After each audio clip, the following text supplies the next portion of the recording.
Selamat pagi Bapak Ibu Saudara dalam Tuhan. Ya, puji Tuhan hari ini kita sama-sama beribadah kembali. Kita mau sama-sama dengar firman Tuhan. Dalam bulan-bulan ini kita belajar tentang karakter Kristus, yaitu buah roh. Ya, minggu lalu hambanya Bang Robin sudah menyampaikan tentang kemurahan. Ya, nah sekarang saya diminta untuk menyampaikan tentang kebaikan. Ya, tentang kebaikan, yaitu buah roh tentang kebaikan. Nah, kita langsung aja di sini. Kita buka firman Tuhan, yaitu tentang kebaikan. Ya, di sini kita bisa melihat yang pertama adalah apa sih motivasi dan tujuan kita mempraktekkan kebaikan ya dalam hidup kita ya, motivasi dan tujuan kita berbuat baik.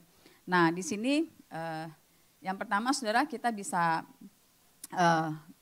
melakukan kebaikan, perbuatan baik itu ya tentu motivasi kita adalah karena kita ingin mengekspresikan dan mempraktekkan kasih Allah dalam hidup setiap kita. Nah kalau kita baca ini sudah dibuktikan dengan Yesus dalam Yohanes 10 ayat 11 di sini dikatakan, "Akulah gembala yang baik.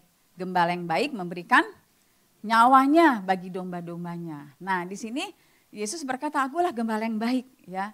Dan dia sudah buktikan aku gembala yang baik, yaitu dengan apa? Dia memberi nyawanya bagi kita domba-dombanya, padahal kita ini semua sudah berbuat jahat ya.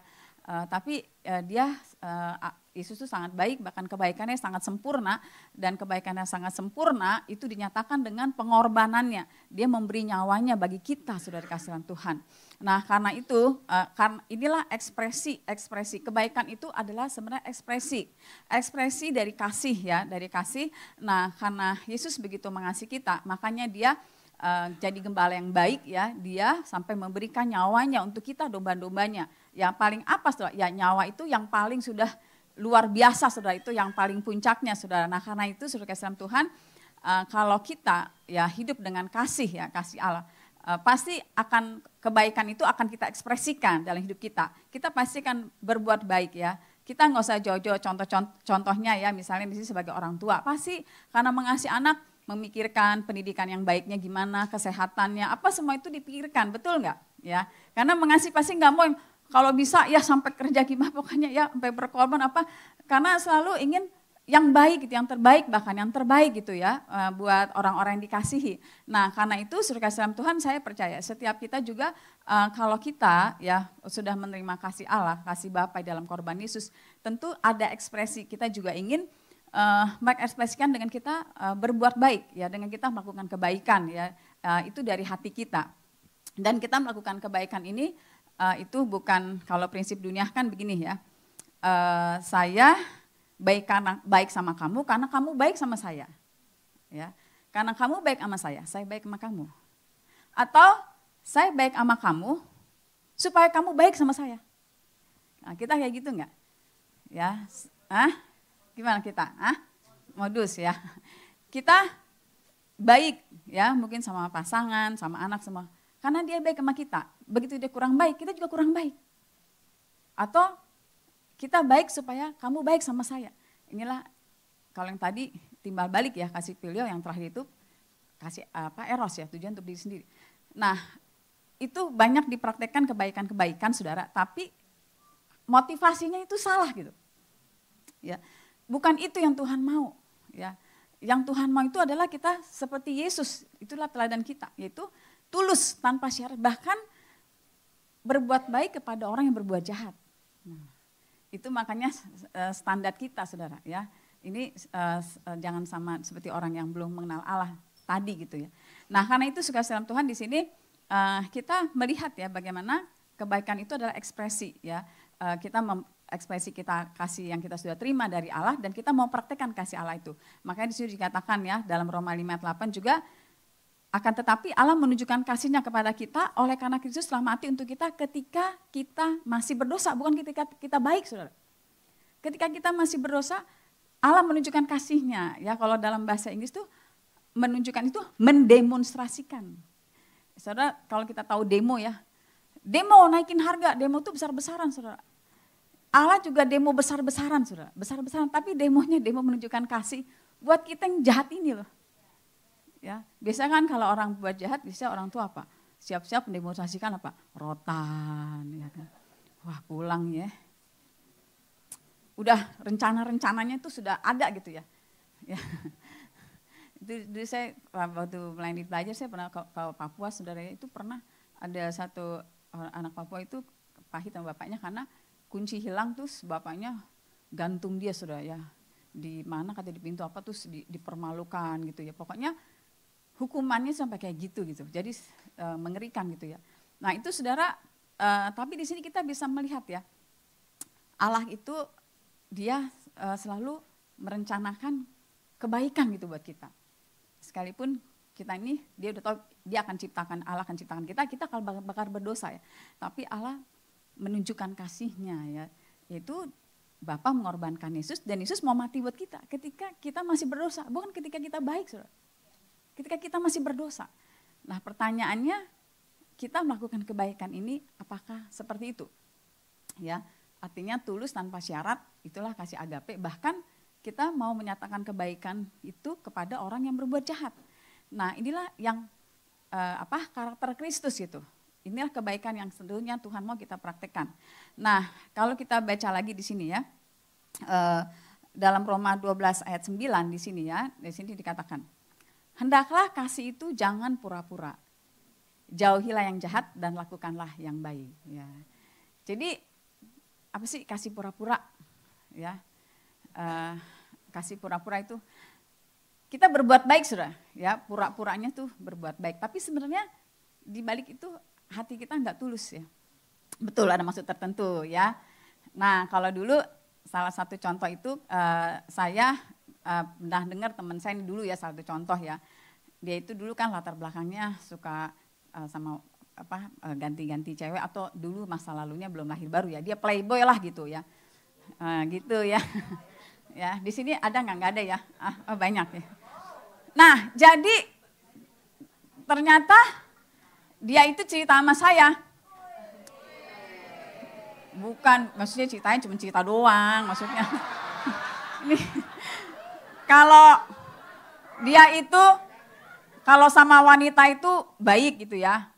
Maksudnya kalau mau naik mobil, dibukain pintu gitu. Terus makan lady first. Tapi sebenarnya dalam hatinya, dia ngaku jujur, dia itu sebenarnya ingin mengambil wanita ini untuk memuaskan hawa nafsunya. Ya, itu dia cerita masa lalu. Jadi, tapi wanita-wanita kan tertipu kan. Waduh ya, baik amat orang ini. Sopan, ramah, ya. Gak apa-apa, lady first. Nah, kalau yang wanita ini kurang kasih sayang, wah langsung geleper-geleper kan. Ya. Jatuh. Akhirnya habis itu ditinggal sama ini, si pria ini, dia cari lagi mangsa yang lain, berbuat baik lagi, ya. Tapi saya percaya di sini nggak ada, ya. Apa? Mungkin kalau dulu ya, dulu ya. Nah itu sudah itu, ya maka Tuhan bilang, ya kasih itu harus tulus ya, jangan pura-pura mengasihi ya. Jauhkanlah yang jahat dan lakukanlah yang baik gitu. Jadi segala hal yang jahat itu, rencana jahat itu, kalau kita mendengar berita-berita sekarang banyak sekali ya rencana-rencana kejahatan itu, baik pada pasangan, atau akhirnya terjadi hal-hal pembunuhan dan sebagainya, saudara. Itu kita harus jauhkan yang jahat dan lakukan yang baik ya. Dan itu dari hati kita, dari tulus ya. Jadi bukan kasih yang pura-pura seperti itu, saudara. Nah, saya juga melayani banyak orang penderita sakit jiwa itu. Ada pernah seorang ibu, salah satunya nih, dia pengen menikahkan anaknya, saudara. Aduh, dia saya nikahkan anak. Tapi dia nikahkan anaknya supaya apa? Supaya lepas tanggung jawab. Jadi sembarang, yang penting sepertinya kelihatannya baik gitu. Tapi itu kan rencana kejahatan, saya bilang ini bisa menghancurkan. Jadi dia bisa mungkin coba menjodohkan atau apa gitu ya ke anaknya itu, karena dia udah nggak sanggup, dia mau lepas tanggung jawab. Kelihatannya bagi anak itu baik. Orang tuanya mau mempertemukan dia untuk menikah dengan pasangan. Tapi di balik itu, yaitu sudah karena orang tuanya mau lepas tangan, udah capek. Ini kan saudara, inilah kasih yang perbuatan baik yang pura-pura itu sebanyak temuin. Ya, bahkan ada yang sengaja ditaruh di rumah sakit, habis itu nggak ada yang ambil, ditaruh di tempat ini, tahu-tahu nggak ada yang ambil. Itu kan mengerikan ya. Nah, Tapi saya percaya kita enggak seperti itu, saudara. Ya, artinya punya melakukan perbuatan baik, tapi itu pura-pura sebenarnya, ya. Tapi sebenarnya kita sedang melakukan kejahatan gitu. Ya, kita sedang melakukan kejahatan. Nah, tapi kita bersyukur ya, kita punya Allah, ya, bahkan Bapa kita, saudara. Ya, sebelum Dia menciptakan kita, Dia tahu kita ini bakal berdosa. Tapi Bapa sudah merencanakan Dia akan korbankan Yesus, makanya Yesus sudah disiapkan jadi domba yang akan disembeli, makanya di Yesaya 53 sudah dinubuatkan. Jadi itu sudah disiapkan. Bayangkan ya, Bapa sampai Allah kita sendiri, saudara, Dia tahu kita bakal berdosa ya, kita diciptakan serupa gambar Dia, tapi Dia tahu kita bakal jatuh dalam dosa ya, ikut sifat iblis. Tapi Bapa kita sudah merencanakan kalau nanti kita jatuh dalam dosa itu, Dia akan korbankan Yesus, dan Yesus juga siap. Saya siap untuk datang, untuk mati buat kita. Jadi kalau kita renungkan betapa luar biasanya ya kebaikan Tuhan itu, walaupun kita jahat ancur-ancuran ya, tapi tetap rencana Allah itu selalu yang terbaik. Bahkan Bapa korbankan Yesus, dan Yesus mau korbankan nyawanya untuk kita loh.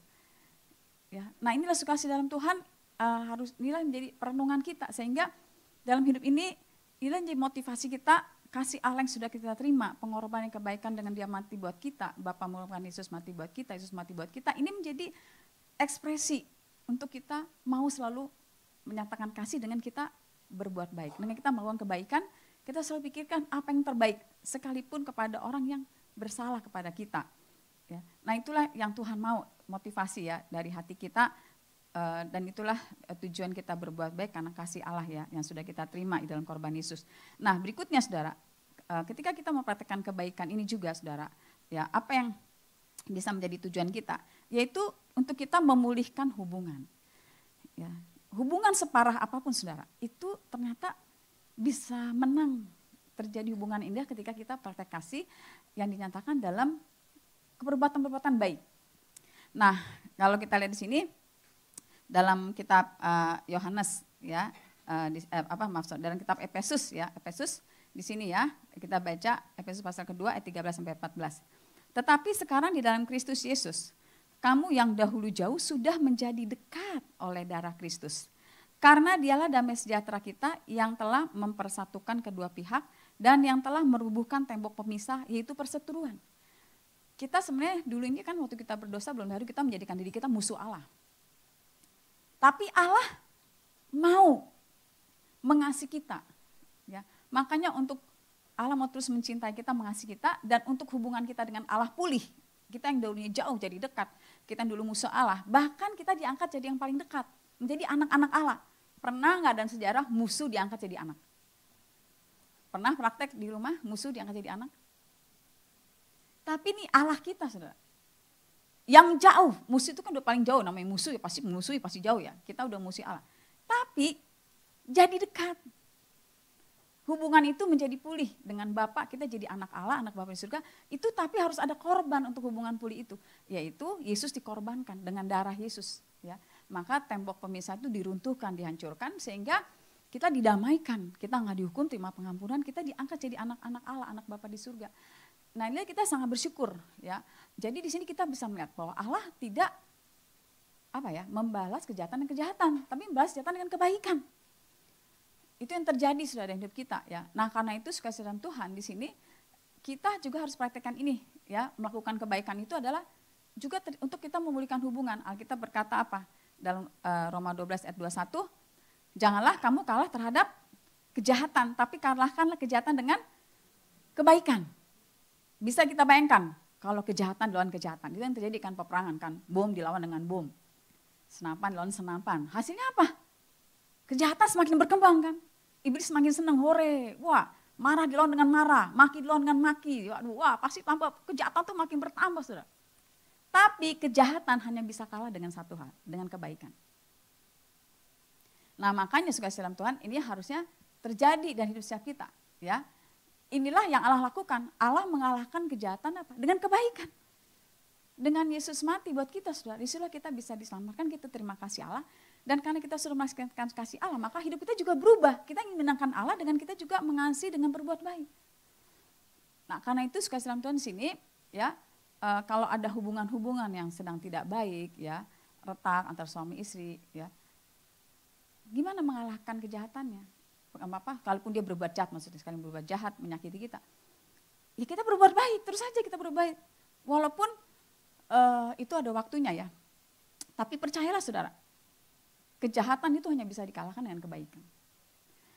Nah ini harusnya kita praktikin hidup setiap kita. Tapi kan kalau kita sering lihat Pak ya, kalau bertengkar satu panas ya, akhirnya berkembang ya.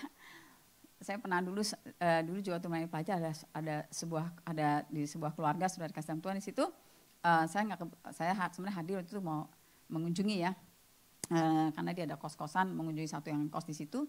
Tiba-tiba rumah itu bertengkar saudara. Ya, itu sampai ngeri sekali, sampai mau bakar jadi baju, jadi kakak adik apa ya? Gue bakar ya, gue suka itu udah mau ditaruh di bawah gitu baju itu mereka bertengkar sampai itu saudara. Kalau kejahatan iblis, wah ya ada tempat ya. Itu dikit lagi tuh akan ada taruh bensin terjadi kebakaran ya. Tapi puji Tuhan sih saat itu nggak ada kebetulan saya di situ. Akhirnya saya selesaikan ya ini konflik. Ini kakak adik kandung terus orang tua terlibat. Aduh bertengkarnya sampai gitu. Saya bilang ini ya kalau udah panas saudara ya, kejahatan berkembang terjadi pembakaran. Bukan hanya rumah mereka yang kebakar, rumah tetangga saudara ya. Itu dah kalau kejahatan lawan kejahatan, makin berkembang. Tapi di situ akhirnya saya kumpulkan mereka, masalahnya apa, dan singkat cerita saya lakukan namanya mereka berdamai gitu ya, saling mengampuni, terus seperti itu, lalu akhirnya semuanya, dulu karena saya masih di SPID, saya ajak semua ke SPID, ikut SPK semua ya, puji Tuhan akhirnya semuanya melayani Tuhan. Ya, nah itu ya, nah jadi di sini suka sama Tuhan ya, jadi itu kejahatan itu hanya bisa dikalahkan kebaikan ya. Saya ingat juga saudara satu contoh, saya memang belajar ini juga awalnya itu juga saya diajar oleh salah satu penatua saya ya. Itu pengalaman pertama yang saya tidak pernah lupa. Awal pertama saya belajar mengalahkan kejahatan dengan kebaikan. Ketika saya diutus ke satu tempat, satu daerah, terus saya disidang di situ kan. Disidangnya sama orang Kristen juga saudara, sama saudara seiman, sama ada gembala gitu. Karena dibilang saya mencuri domba. Karena waktu itu saya melayani pelajar, terus mereka pada minta dimuritin sama saya, terus saya muritin aja. Tahu-tahu saya disidang, katanya intinya saya dianggap mencuri domba, lalu saya mau diusir dari tempat itu. Dalam hati saya pikir presiden aja nggak ngusir saya gitu ya. Nah, dalam hati gini, emang kamu siapa pemilik pulau ini gitu kan? Itu kesalnya saya saudara ya. Apa saya diusir gitu ya, terus gitu. Yang mau ikut saya juga mereka, bukan saya maksa-maksa. Kamu mereka sendiri nulis surat muridin kami dong, kadang begini. Terus kenapa saya disalahin gitu? Wah, saya ada pemimpin justru di situ pemimpin saya nggak sebut gereja dua orang matanya melotot gitu ngeliat saya, pokoknya saya kayak diusir gitu saudara ya dari situ. Terus saya kan nangis saudara ya, namanya ya saya cewek gitu ya, perasaan di depan gitu. Saya pikir ya, saya nangis tapi saya nangisnya nggak depan situ karena di situ ada orang yang saya bina, jadi saya jaga image. Nangisnya di tempat tidur pakai bantal.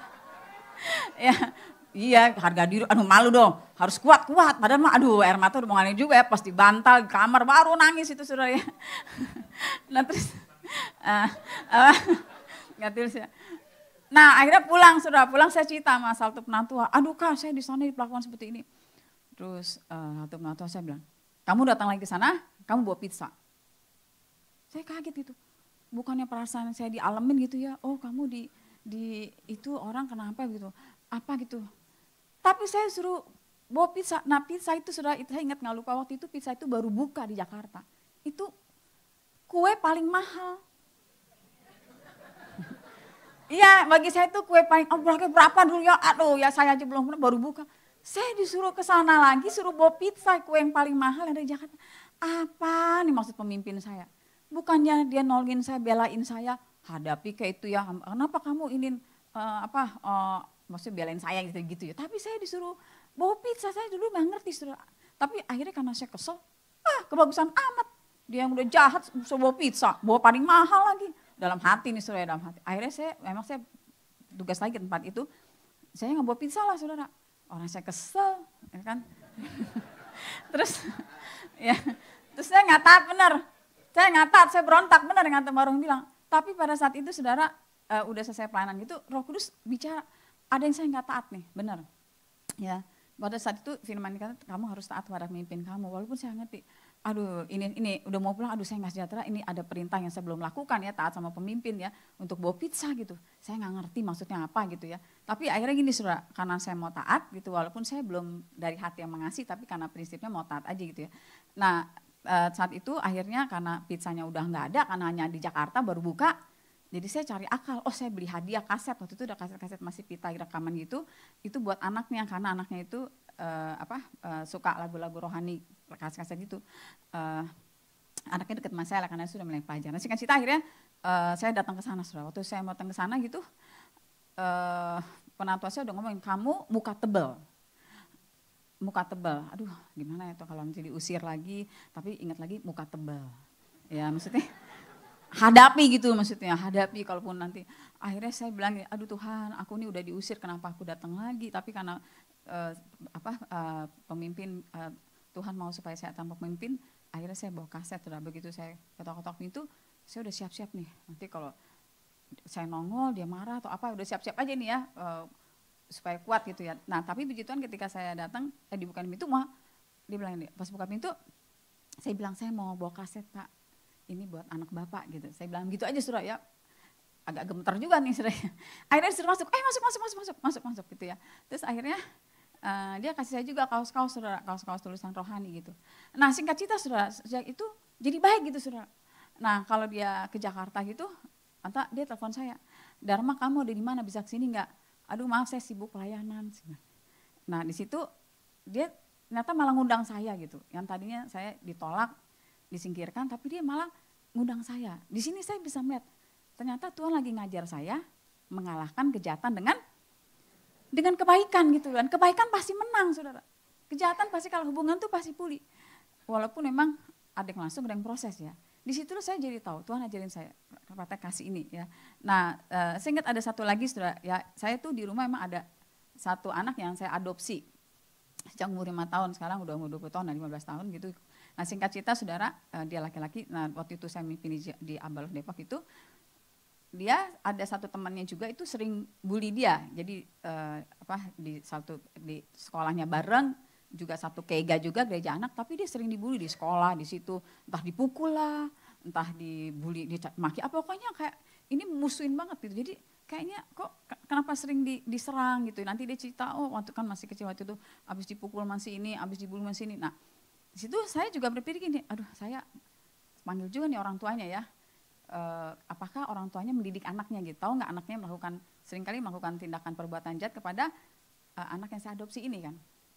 Tapi ketika itu saudara, saya ingat lagi saudara hal ini. Tuhan ngomong, saya ingat lagi kasih Tuhan, saya nggak mau panggil deh, saya mau mengalahkan kejahatan dengan kebaikan ya. Nah di situ akhirnya saya sekaligus saya mau memberi contoh kepada anak yang saya adopsi, bagaimana ketika kita disakiti kita berbuat baik. Karena saya tertanam ketika saya diajar hal ini kan. Akhirnya saya beliin mainan saudara, saya beliin dia mainan waktu itu, bukan buat dia, bukan untuk anak yang saya adopsi, tapi untuk yang nyakitin, yang sering mukul, sering apalah gitu ya. Sampai anak yang saya adopsi ini manggil saya kan tante nggak pernah berikan saya hadiah seperti ini, tapi saya berikan hadiah yang nggak tahu harganya berapa saudara. Karena saya juga belajar gitu, walaupun di hati kadang-kadang masih ada, tapi Tuhan aku belajar, ya akhirnya selalu ajarin dia, saya mau supaya dia juga tahu ketika ada yang berbuat jahat selalu balas dengan kebaikan. Akhirnya kasih hadiah gitu saudara, tapi hadiahnya ditolak. Ya padahal udah dibeliin yang mahal lagi saudara ya. Hadiahnya ditolak saudara ya, nggak diterima lah gitu ya. Tapi di situ saya berdoa lagi Tuhan gimana nih hadiah ditolak, terus apa lagi yang mesti saya lakukan? Oh ya ajak makan. Nah pas ulang tahunnya bareng sama saya saudara, ayah ajak makan di Depok gitu ya, ada Margo City situ ya, ajak makan di situ. Diajak makan dia mau ya. Bahkan sekaligus keluarganya ajak, adiknya, orang tuanya ajak di situ ya. Gitu. Bukan pizza apa ya, lupa deh. Bukan ya, pizza mahal. Sesuai dengan keuangan maksudnya ya. Jadi ya pokoknya makanan gitu sudah ya. Nah, di situ ya Margo City makan, tahulah apa sih makanan apa gitu ya. Tapi puji Tuhan saudara, ketika praktek makan itu ternyata cair lah ya, ngobrol dan sebagainya seperti itu. Nah puji Tuhan habis itu saya udah selesai itu karena saya juga sibuk pelayanan, saya nggak tahu lagi, nggak dengar lagi. Tapi suatu hari saudara ketika udah mulai SMA ya sampai melulus SMA, tiba-tiba anak saya adopsi ini ternyata dia punya teman dekat, saudara, punya teman dekat, tapi sering ngomong namanya, cuman saya nggak. Ternyata teman yang paling dekatnya itu ini, saudara, yang dulu musuhin dia segala macam, malah jadi bersahabat akrab, bahkan sama adiknya sekalian gitu. Di situ saya bisa melihat, wow ini, dulu emang dia sebut, saya pikir nama itu kan banyak, ternyata bisa ya, dari dia jahatin musuh sampai akhirnya sahabat paling akrab. Disinilah saya bisa melihat betapa luar biasanya kita mengalahkan kejahatan dengan kebaikan. Ya, tepuk tangan buat Allah kita ya. Nah, kebaikan pasti menang, saudara. Sekali lagi walaupun ada prosesnya, karena itu saudara kasih Tuhan di sini ya, praktekin suami istri semua lingkungan segala macam, terus berbuat baik saudara ya. Nah, pasti kejahatan kalah ya. Nah, kebaikan yang menang. Itu untuk memulihkan hubungan. Berikutnya saudara ya, di sini adalah untuk kita bisa berbuat baik, melakukan kebaikan itu juga untuk kita bisa memenangkan jiwa-jiwa saudara. Ya, dengan perbuatan baik kita bisa menangkan jiwa-jiwa. Kita baca dalam Kisah Rasul pasal Rasul 10:38, yaitu tentang Yesus dari Nazaret, yang mana bagaimana Allah mengurapi dia dengan Roh Kudus dan kuat kuasa. Dia yang berjalan berkeliling sambil berbuat baik dan menyembuhkan semua orang yang dikuasai iblis, sebab Allah menyertai dia. Nah, kita bisa melihat sudah Yesus ternyata dalam pelayanannya dia bukan menyembuh, tapi dia berbuat baik. Ya, kita bisa lihat bagaimana Yesus tahu kalau mereka ikut dia sedang lapar, ya, makanya dia buat mujizat, sudah ya, 5 itu 2 ikan untuk makan 5.000 orang semua. Yesus tuh juga melakukan banyak perbuatan-perbuatan baik, saudara ya. Bahkan dia makan dengan orang-orang berdosa, saudara kasih Tuhan. Nah, di sini kita bisa melihat Yesus itu juga melakukan perbuatan baik, saudara, berkeliling ya, dia berjalan berkeliling tuh sambil berbuat baik dan juga dia menyembuhkan, ya, membebaskan orang yang dikuasai oleh iblis. Nah, karena itu juga saudara, kita juga untuk menangkan jiwa ya ini sudah kita mau lakukan, kita banyak melakukan perbuatan baik. Saya dengan tim kami di Rapos juga itu sudah, ketika kami mau masuk satu tempat itu pasti perbuatan yang baik itu yang kita lakukan ya, entah beli baju, beli pakaian, atau segala apa kita bisa lakukan, karena itu pintunya saudara, karena dengan kita berbuat baik kita bisa masuk saudara ya, untuk kita bisa menjangkau jiwa-jiwa itu. Nah, kalau kita lihat lagi di sini ya dalam Matius 5 ayat 16 ini, demikianlah hendaknya terangmu bercahaya di depan orang, supaya mereka melihat perbuatanmu yang baik dan memuliakan Bapamu yang di surga. Nah, kita sama-sama sudah artinya jadi dengan kebaikan kita ini, kita harus semakin bercahaya. Artinya gini saudara, kita harus semakin terang-terangan menunjukkan perbuatan baik kita. Tapi bukan tujuan supaya dipuji, dihargai ya. Kalau sekarang saya nggak menghakimi, bentar lagi pemilu ya kan. Nah, mungkin banyak yang tiba-tiba ngasih sembako, yang tiba-tiba ngasih ini. Nah, tapi kan kita nggak tahu ya harapan kita tulus, tapi dibalik itu ya, ya apakah supaya dipilih ya. Nah, tapi kalau kita saudara di sini ya, kita di sini benar-benar perlihatkan perbuatan baik kita, nolong orang sungguh-sungguh, ya, nguatin orang sungguh-sungguh, terang-terangan, saudara, kita harus terang-terangan. Jadi jangan gelap-gelap samar-samar gitu ya. Jadi untuk perbuatan baik kita harus terang-terangan, tapi motivasi hati kita ini bukan supaya saya dipuji, dihayal, bukan dilihat orang, tapi supaya di sini dikatakan ya, dengan kita menyatakan melakukan perbuatan baik ini semakin percaya supaya semua orang melihat perbuatan baik dan memuliakan ya Bapa di surga untuk kemuliaan Allah, sehingga kita bisa bawa orang ngalamin kasih Bapa, ngalamin kasih Yesus, saudara, pengorbanannya buat setiap mereka. Karena itu kita percaya saudara, ya inilah kuasa ketika kita juga melakukan kebaikan-kebaikan. Tidak selalu dengan hal yang besar-besar gitu ya, tapi hal yang sederhana ya, sudah sesuai dengan karunia, potensi apa yang kita bisa lakukan, tenaga atau apa ya. Saya ingat waktu dulu pas zaman-zamannya Covid tuh ya, sampai jam berapa, wah ada yang butuh tabung oksigen, anter ya, wah ada yang butuh ini ya. Nah itu saudara, itu kan terus kita lakukan ya, dan itu nanti kesempatan kita bisa beritakan kasih Tuhan gitu ya, dengan perbuatan-perbuatan yang baik yang kita lakukan ya. Nah ini harusnya di akhir zaman ini semakin gencar, semakin terang-terangan saudara ya. Kita bilang gila-gila, pokoknya makin bercahaya, bilang ikannya, biar kamu tuh semakin kelihatan perbuatan baiknya ya. Nah ya harus semakin terang-terangan kelihatan saudara, tapi sekali lagi supaya Bapa dimuliakan ya, supaya Allah dimuliakan, kita bisa bawa orang ngalamin kasihnya. Nah kalau di sini juga kita lihat di sini ya, dalam 1 Petrus 2 ayat 12 di sini juga dikatakan, milikilah cara hidup yang baik di tengah-tengah bangsa-bangsa bukan Yahudi, supaya apabila mereka memfitnah kamu sebagai orang durjana, mereka dapat melihatnya dari perbuatan-perbuatanmu yang baik dan memuliakan Allah pada hari ia melawat mereka. Nah di sini juga firman Tuhan juga jelas kita harus memiliki cara hidup yang baik di tengah-tengah bangsa bukan Yahudi, artinya orang-orang yang belum mengenal Allah supaya ketika ya mereka ya di sini ya memfitnah kita ya, tapi mereka nggak menemukan ya hal-hal yang salah dalam diri kita, mereka itu adalah perbuatan baik. Nah sehingga di sini dikatakan apa ya, mereka dikatakan dengan perbuatan baik kita lakukan akan memuliakan Allah pada hari Allah melawat mereka. Jadi ada waktunya Allah melawat ya, lewat perbuatan baik kita ini saudara kita bisa masuk ya, membawa mereka mengalami kasih Tuhan, disitulah Allah melawat mereka. Nah inilah saudara kasih Tuhan, ketika kita ada di kantor, ada di di tugas sehari-hari saudara, di tetangga, ya dimanapun saudara, kita tuh harus memiliki cara hidup yang baik ya. Cara hidup yang baik itu saudara tentu yang sesuai dengan firman Tuhan ya. Nah itu yang harusnya ya kita perlihatkan ya dalam hidup setiap kita supaya mereka bisa melihat ya, mereka tidak bisa memfitnah kita ya dengan hal-hal yang jahat karena melihat perbuatan-perbuatan yang baik ini saudara. Di situ ya bahkan kita bisa membawa mereka mengalami kasih Tuhan. Kemarin saya sempat sedikit naik Grab ini naik Grab itu kan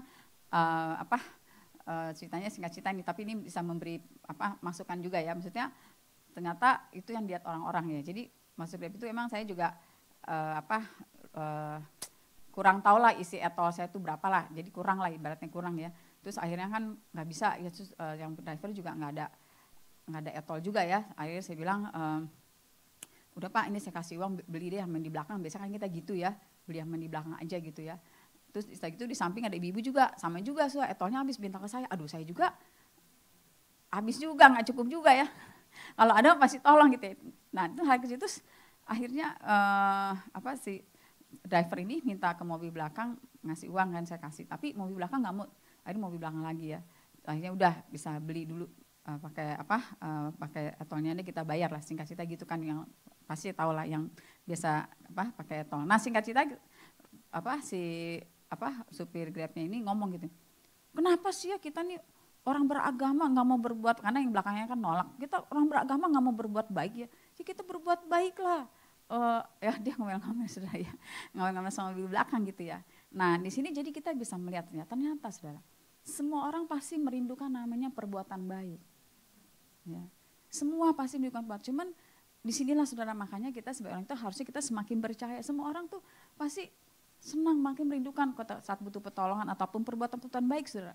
Nah itu yang harusnya kita terus semakin bercahaya ya di depan orang perbuatan baik kita, tapi ya dengan tujuan ya supaya kita bisa bawa orang-orang mengalami kasih Bapa, mengalami pengorbanan Yesus. Nah ini yang harusnya kita terus praktekin dalam hidup setiap kita saudara. Bahkan di kalau Yakobus 4 ayat 17 dikatakan, barang siapa tahu dia berbuat baik tapi dia tidak berbuat baik, ya itu dia berdosa ya. Jadi kalau kita tahu nih depan kita ya, kita harusnya nolongin orang, tapi kita tahu kita harus bisa melakukan, kita nggak melakukannya, itu kita juga berdosa saudara. Jadi kalau kita tidak berbuat baik, kita tahu kita harus melakukannya, itu ternyata kita juga berdosa. Tapi saya percaya kita di sini mau terus ya, dimanapun kita berada saudara. Nah untuk kita selalu melakukan perbuatan-perbuatan baik ya. Nah untuk kita bisa menjangkau jiwa-jiwa. Nah sekarang berikutnya saudara, bagaimana secara prakteknya ya. Secara prakteknya itu juga dalam setiap hari hidup kita, tadi saya juga sudah sampaikan contoh-contohnya. Nah sekarang lebih jauh lagi, untuk kita praktek kebaikan itu, yang pertama adalah apa? Ya dengan perkataan ya, yaitu perkataan yang baik untuk membangun. Untuk kita juga mempraktekkan kebaikan itu juga mulai dari perkataan kita juga saudara ya. Karena ini kata-kata banyak sekali saudara ya, bukan kata-kata yang baik tapi kata yang menghancurkan, yang meruntuhkan. Nah di sini Alkitab berkata, Efesus 4 ayat 29, janganlah ada perkataan kotor keluar dari mulutmu, tetapi pakailah perkataan yang baik untuk membangun di mana perlu, supaya mereka yang mendengarnya beroleh kasih karunia. Nah di sini saudara kalau kita mau melakukan kebaikan, itu kata-kata juga harus kata-kata yang baik untuk membangun saudara. Kata-kata yang kita ucapkan ini adalah jadi bukan perkataan kotor. Perkataan kotor itu adalah semua kata-kata yang ditujukan bukan untuk membangun ya, bukan kata-kata yang baik. Nah, makanya mesti dipikirin ya. Kemarin Bang Nur juga ingat yang lalu tuh, sebelum kita ngomong kita mesti pikirin dulu. Kita mesti pikirin nih kata-kata ini keluar dari hati yang penuh kasih dan tujuannya untuk membangun nggak? Terus kata-kata yang kita ucapkan itu kata yang baik nggak? Kata-kata yang baik ya. Tapi dengan tujuan adalah untuk membangun ya, karena ada kata-kata yang kelihatannya baik saudara ya, tapi bukan untuk membangun ya. Seperti tadi kalau misalnya pria lagi menjatuhkan wanita, oh kamu cantik, bagaikan ini ya, sepertinya bagaikan apa gitu ya mestinya. Apa ya? Ya bagaikan bunga atau apa gitu ya, itu ya. Nah, tapi sebenarnya itu perkataan kotor karena itu tujuannya bukan untuk membangun ya, membawa orang mengalami Tuhan, tapi adalah untuk menjatuhkan ya, untuk ada motivasi tertentu ya. Nah, jadi di sini tapi di sini Saudara kita mau ya, karena itu Saudara sebelum kita ngomong kita dari perkataan kita sehari-hari ya, apakah kata-kata kita itu kita memang kalau ngomong itu nggak gampang Saudara, kita harus mikirin dulu nih.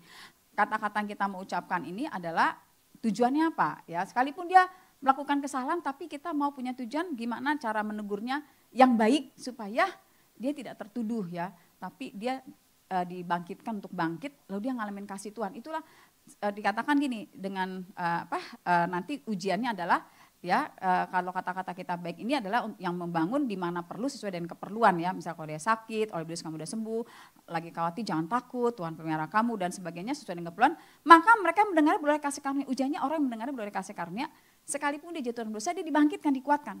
Nah makanya jangan sampai terjadi ya salah satu saya ingat yang pernah tua bilang PKS-nya karena mungkin nggak sabar ngomong apa, akhirnya anggota komselnya bunuh diri saudara. Ya, nah itu ya karena itu yang saya dengar dulu waktu pas kita zaman-zaman kumpul VAS atau apa gitu ya. Jadi ada satu anggota komsel mungkin dia sering jatuh dalam dosa mungkin nih dugaan saya. Karena itu PKS-nya ngomongnya Tuhan tuh gak ngampunin kamu. Ya mungkin dia emosi kali ya, emosi ngomongnya apa gitu ya. Akhirnya dia tulis surat, kalau Tuhan hanya tidak ngampunin saya buat apa saya hidup.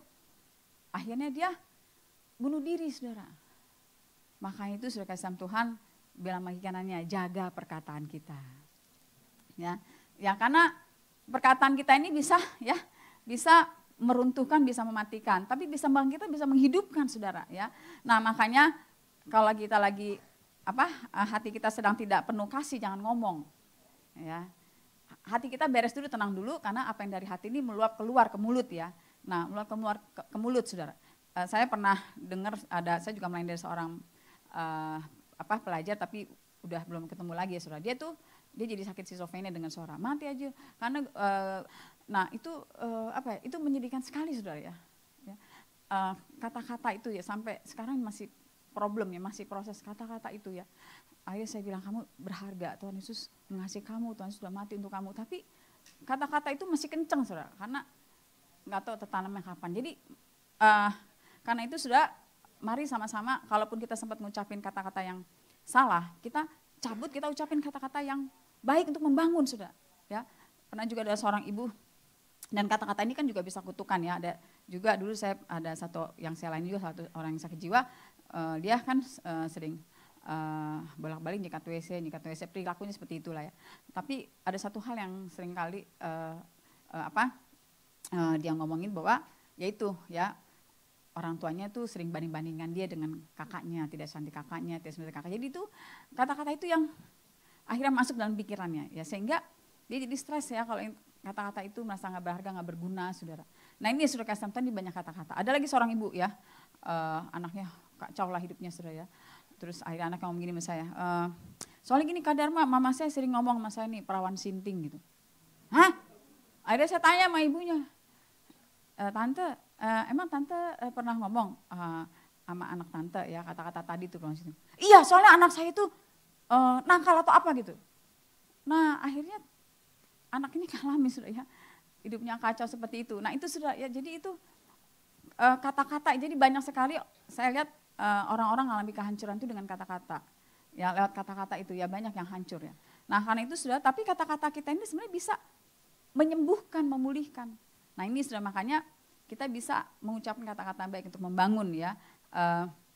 Atau lagi surat saya pas dulu pelayanan di Bogor itu saya ingat ya, rehab ya.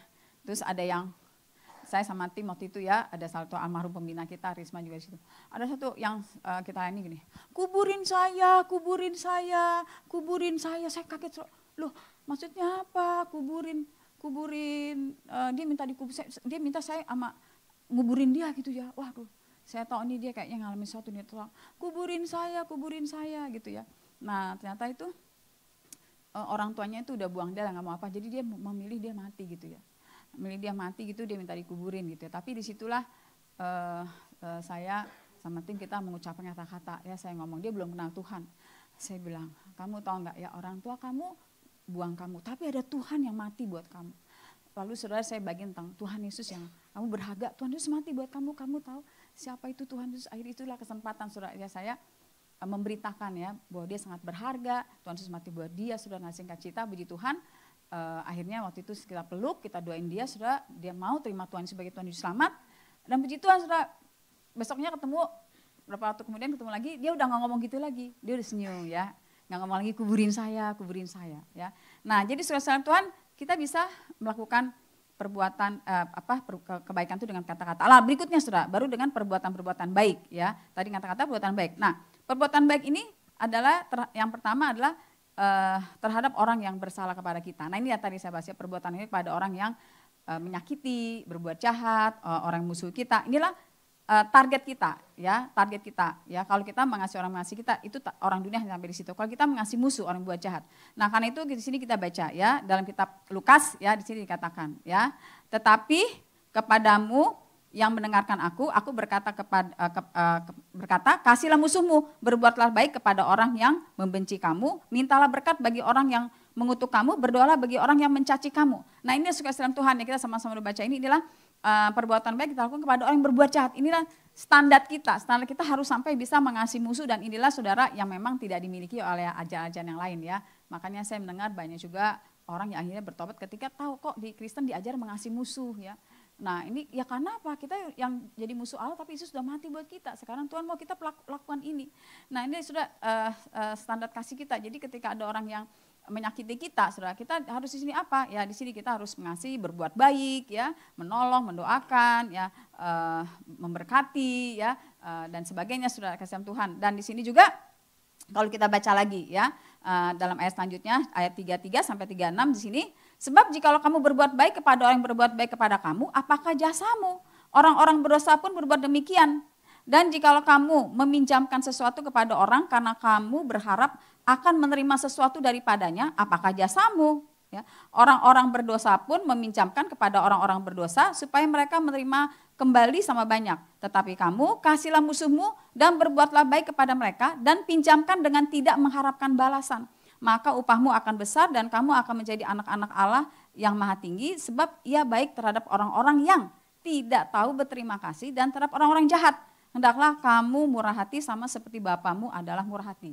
Nah inilah saudara yang harus kita praktekin ya. Dalam hidup kita ini adalah ketika ada orang berbuat jahat, bagaimana kita tuh berbuat baik ya. Bahkan musuh mesti dikasihi ya, berbuat baik, lalu pinjamkan dengan tidak mengharapkan balasan ya. Dan katanya kalau kita mempraktekkan ini, firman Tuhan berkata upah kita besar ya. Upah kita dikatakan besar ya. Dan kita menjadi anak Allah maha tinggi karena Bapa kita baik terhadap orang yang tidak tahu berterima kasih, terhadap orang jahat. Nah inilah kita semua, dan Yesus juga sudah mati buat kita yang jahat. Nah karena itu kita sering mendengar ini, tapi inilah yang harusnya kita terus praktekin dalam hidup setiap kita, saudara. Bagaimana kita bisa, ya itu yang saya tadi juga dapat, bagaimana kita bisa berbuat baik pada orang berbuat jahat. Ya. Saya ingat juga saudara satu hal ya, di tempat saya itu ada salah seorang almarhum Ibu Ida yang sudah meninggal ya. Itu dia juga punya suami, itu suaminya itu sering lagi berbuat jahat ya. Jadi sering maksudnya main perempuan ya. Itu saya ingat suatu hari saudara, dulu dia belum di Rapaus, tapi karena saya dulu mimpin Depok, dia cerita sama saya, tiba-tiba suaminya nelfon gitu ya. Suami nelfon minjam duit, bukan minjam duit, minta duit dong. Soalnya ini perempuan selingkuh, perempuan yang saya ini lagi mau melahirkan. Itu gimana tuh saudara? Artinya dia ngomong sama istrinya segampang itu, punya duit nggak 2 juta, ini mau melahirkan nih yang perempuan lagi saya ini ya, saya amin, terus mau melahirkan nggak ada duit. Nah ibu ini kan saudara, wah perasaannya gimana, berurai air mata maksudnya ya. Jadi dia udah terang-terangan bahkan minta duit gitu sama istrinya gitu untuk biayai selingkuhannya ini melahirkan. Kira-kira saudara gimana di sini? Kira-kira kalau jadi istri, apa? Waduh, apa? Ya, saya dengar begitu saudara, saya juga dengar gitu ya. Saya bilang ini suami ya, emang suami ini sih belum dalam Tuhan, belum kenal Tuhan, tapi sampai kayak gini ya.